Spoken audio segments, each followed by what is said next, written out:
இரும்பு தோழர்களே, உங்களுக்கு என்னுடைய காலை வணக்கம். இப்போ நீங்க பார்த்துக்கிட்டு இருக்கிற இந்த பாடி பில்டர் வந்து ரே மெக்னைல் கருப்பு இன பாடி பில்டர். 6 அடி 2 அங்குலம், 260 கிலோ, செம்ம மாசு.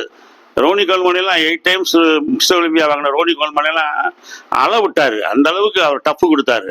ஆனா பாருங்க, இவர் வந்து மிஸ்டர் அமெரிக்கா, மிஸ்டர் யூனிவர்ஸ் வாங்கினவர், நேஷனல் சாம்பியன்ஷிப்ல கலந்துக்கிட்டவர், அர்னால்டு கிளாசிக்ல கலந்துக்கிட்டவர், மிஸ்டர் ஒலிம்பியால நல்ல ஒரு 15-16 வந்தாரு.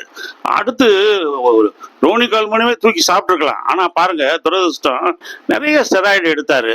இவர் அந்த எடுத்த நேரத்துல இவருடைய மனைவி பாருங்க, அவங்க வந்து ஒரு ரெஸ்ட்லர் மாடலிங் வேற, அவங்க பாடி பில்டிங் வேற செய்யறாங்க. ரொம்ப அழகி, வெள்ளை நிற இனத்தை சேர்ந்தவங்க. அவங்க அந்த பெண்ணை இவர் 2ஆம் தரமா கல்யாணம் முடிக்கிறார். ஏற்கனவே அந்த அம்மா வந்து ஒரு முதல் தாரத்தை கல்யாணம் முடிச்சிருக்கு. அவங்க அந்த அம்மாவுடைய கணவரும் அப்பா வந்து பெரிய குடிகாரன். சின்ன வயசுலயே அவங்களை ரொம்ப கொடுமைப்படுத்தினதுனால அவங்க ஆண்கள்னாலே அவங்களுக்கு கொஞ்சம் கடுப்பு. அந்த அந்த அம்மாவுடைய முதல் ஹஸ்பண்டா அந்த அம்மா நல்ல ஒரு ஆடை வச்சு அடி மண்டையில உடச்சு விட்டாங்க. இப்ப இவர் வந்து ரே மெக்னைல் இந்த அம்மாவோட சந்தோஷமா இருக்காரு. ஆனா இந்த அம்மாவுக்கு முதல் தாரத்தின் மூலமா 2 பையன் பிறந்திருக்காங்க. ஒரு பொண்ணு ஒரு பையன்.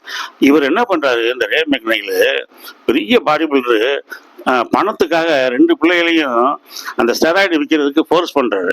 இவரும் ஸ்டெராய்டு விற்கிறாரு, ஒரு ஊரா போய் பிள்ளைகளையும் ஃபோர்ஸ் பண்றாரு.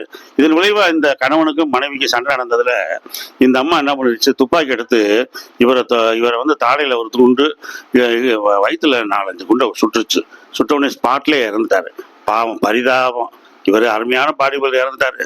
இந்த அம்மா 19 வருஷம் இந்த அம்மாவுக்கு ஜெயில் தண்டனை. அப்புறம் பரவாயில்லாம் வந்து இப்போ இந்த பிள்ளைகளோட வாழ்றாங்க.